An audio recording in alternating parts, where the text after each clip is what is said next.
It was just after midnight when I heard the heavy pounding on my front door. The sharp, echoing thuds carried through the stillness of the house, rattling the wooden frame, as though whoever stood outside wanted to break it down. At first, I thought, it was some late-night disturbance, maybe a neighbor in trouble, maybe even an accident. But when I opened the blinds just enough to peek out, I froze. Standing on my porch were two men dressed in full police uniforms.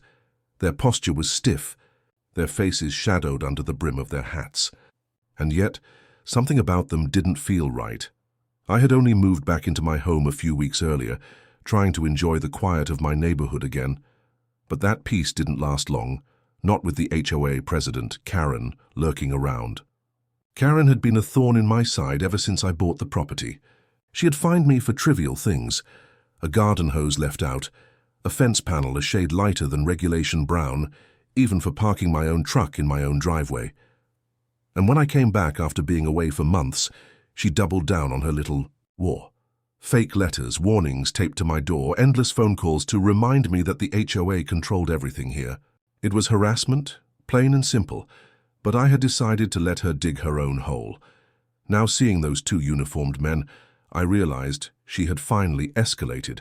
This wasn't another passive-aggressive note or a bogus fine slipped into my mailbox. No, this was intimidation, plain and direct. My heartbeat slowed as I watched them exchange a glance, one of them tightening his grip on a clipboard he held. They didn't look like officers who were here to protect and serve. They looked like enforcers sent with a single goal: to scare me into submission. I let the moment hang, then stepped back from the window. A bitter smile touched my face. Karen had gone too far this time. I wasn't some naive homeowner she could push around with threats and theatrics. She thought she had found the perfect way to corner me, sending so-called police to my door. What she didn't realize was that the man she was targeting, the man she was trying to humiliate in front of his own home, wasn't just another HOA victim. They had no idea the man they were about to arrest was the chief of police for this entire county.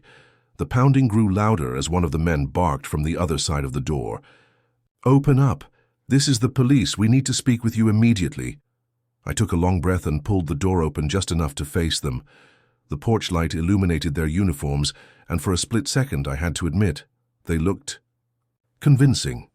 Dark blue shirts with patches sewn onto the sleeves, shiny badges clipped to their chests, and black belts carrying radios and holsters. To any regular homeowner, the sight would have been intimidating enough to strip away all resistance. But I wasn't just any homeowner. The man in front, tall, broad-shouldered, his jaw set tight, glared at me. "We're here on official business. You are in violation of multiple HOA codes. Step outside, sir. You're under arrest." I blinked, fighting the urge to laugh. "Arrest? For HOA rules?" I asked, my tone calm, steady. "That's interesting." The second man, shorter and twitchy, adjusted his cap and lifted a clipboard. He flipped through the pages as though they were official documents. "Failure to comply with the Homeowners Association constitutes a breach of community law.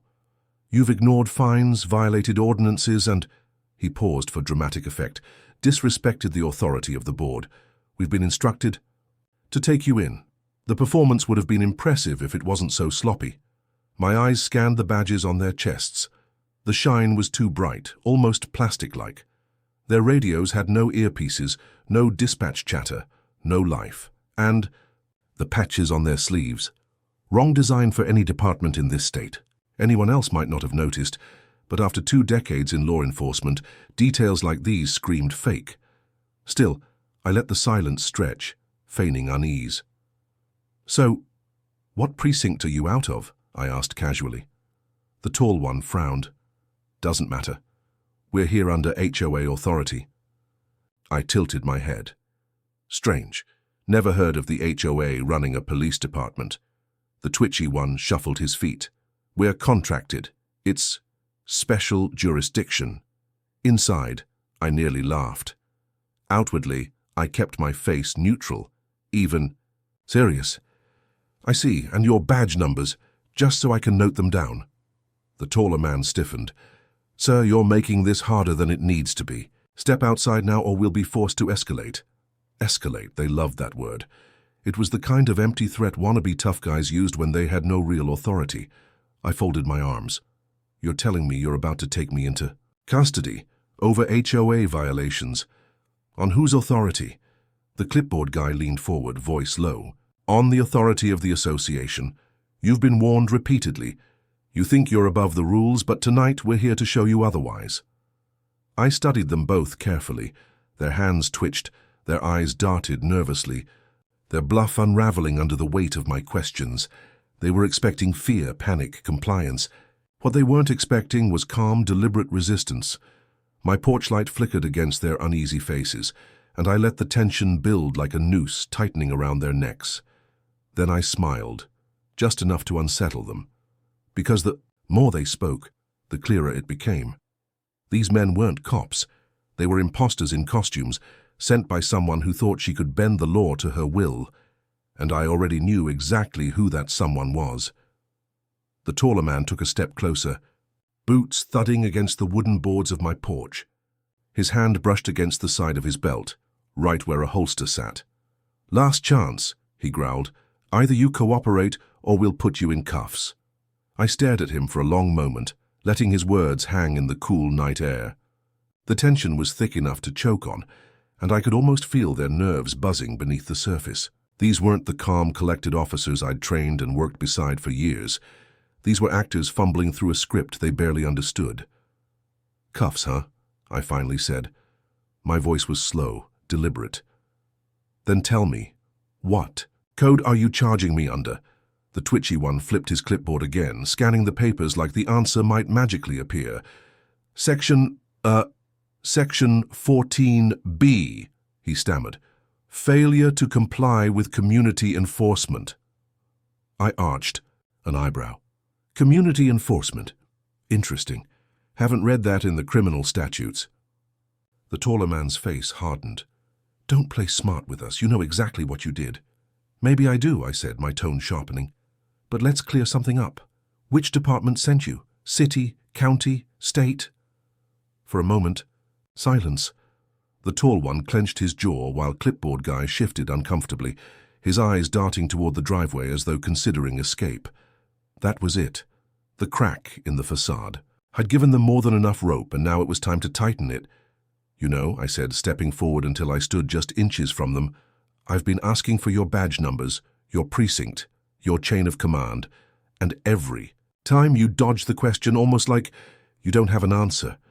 The tall one's hand twitched near his belt again, but he didn't speak.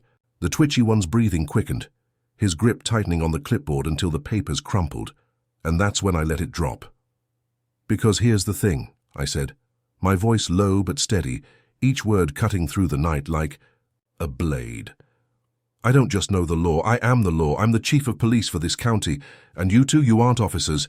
You're criminals impersonating them." The silence that followed was deafening, their faces drained of color, their bravado collapsing in an instant. The clipboard slipped from the twitchy one's hands, papers scattering across the porch, and for the first time that night, they realized the trap they had walked into. The tall one's jaw clenched, but the flicker of panic in his eyes betrayed him. For a moment he looked ready to argue, maybe even double down on the bluff.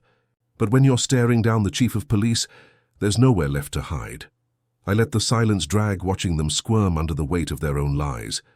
Then slowly, I reached into my pocket, not for a weapon, but for my phone. I held it up, screen glowing faintly under the porch light. "You've been on camera since the moment you stepped onto my property," I said evenly.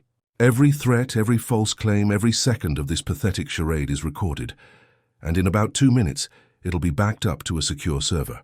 The twitchy one stammered, "We're just doing our job." "Your job," I snapped. "Cutting him off is a felony.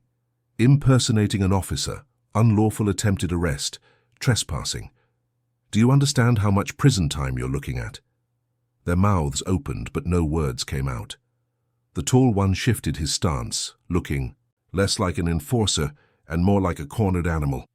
That's when I pressed the button on the radio clipped to my own belt, the one they hadn't noticed beneath my jacket until now. "This is Chief," I said into the mic, my tone crisp and professional. "2 suspects impersonating law enforcement. The imposters froze. For the first time, real fear washed across their faces, and that's when headlights cut through the darkness.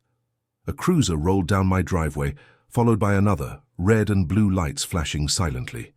Within moments, 2 uniformed deputies stepped out, hands resting on their duty belts, eyes locked on the pair of fakes standing on my porch. "What's going on here, sir?" one deputy asked.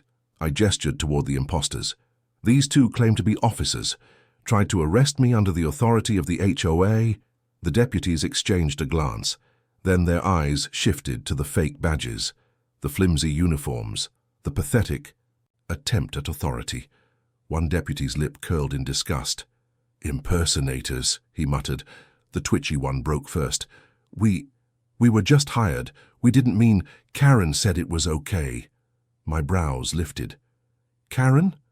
Before they could stammer out more excuses, the crunch of tires echoed down the driveway. A sleek SUV pulled up, headlights glaring, and out stepped Karen herself, striding toward the porch with that smug, self-satisfied look she always wore when she thought she'd won. "Well," she said loudly, her voice dripping with triumph, "did you take care of him? He's a menace to this community and he needs to be dealt with." Her words faltered when she saw the flashing lights, the deputies, and me standing calmly with my radio in hand. For the first time since I'd known her, Karen looked uncertain. I folded my arms. "Care to repeat that, Karen? About how you sent these men to take care of me?" Her face went pale. I don't know what you're talking about. They're licensed security. The HOA has every right to enforce its rules." The deputy nearest her shook his head. "Ma'am, impersonating a police officer is a federal crime, and if you hired them, you're directly involved." Karen sputtered, looking from me to the deputies, then to her so-called officers who now stood in stunned silence, their fake authority crumbling into dust. I stepped forward, locking eyes with her. "You wanted to humiliate me, Karen. You wanted to make an example out of me. But you picked the wrong man, because unlike your fake officers, I actually wear this badge, and tonight it's your little empire that's about to collapse." Karen's mouth opened and closed, her words tangled, in panic. The smug arrogance she wore like armor had shattered the moment real authority appeared. The deputies moved quickly, one securing the 2 imposters with handcuffs while the other pulled out a notepad. "Ma'am," one of them said firmly, "we're going to need you to come with us. You'll be answering some questions about your involvement." Karen's eyes widened. "What? No, you can't do this to me. I'm the HOA president. I run this community." I almost laughed at the desperation in her voice. She had spent months trying to control me, waving her position in the HOA around like it made her untouchable. But out here, standing in the flashing red and blue glow of real police cars, her little title meant nothing. The taller impersonator muttered under his breath, "We told you this was a bad idea," before a deputy shoved him toward the cruiser. The twitchy one kept his head down, trembling. I stepped closer to Karen. "You thought you could intimidate me. You thought sending fakes in uniforms would scare me into obeying your little rules. But you forgot one thing. Laws aren't written by HOAs. They're enforced by people like me." Her lips quivered. "You'll regret this. I'll call the board. I'll file complaints." The deputy cut her off. "Ma'am, you're facing serious charges. Impersonating an officer, conspiracy, attempted unlawful detention. This isn't HOA business anymore. This is federal. The weight of those..." Words crushed her. She staggered back, her face ashen. Neighbors had begun to gather at the edges of their driveways, drawn by the flashing lights and the commotion. Whispers spread through the crowd as they pieced together what had happened. Karen's carefully curated reputation, the iron-fisted leader of the HOA, was unraveling right before their eyes. For once I didn't have to say much. The sight of her being escorted to a squad car spoke louder than any words. I turned to one of the deputies. "Make sure the charges stick. People like her think they're above the law. Tonight she found out she isn't." He nodded. "We'll take it from here, Chief." As the cruisers pulled away, taking Karen and her hired imposters into the night, I stood on my porch and let the silence return. For the first time in weeks, the air felt lighter. The community finally saw her for what she was, a bully hiding behind rules and fear. I allowed myself a small smile. The HOA tried to arrest me with fake cops, I said quietly, almost to myself. But they forgot one thing. I am the law. The neighbors exchanged glances, some of them nodding.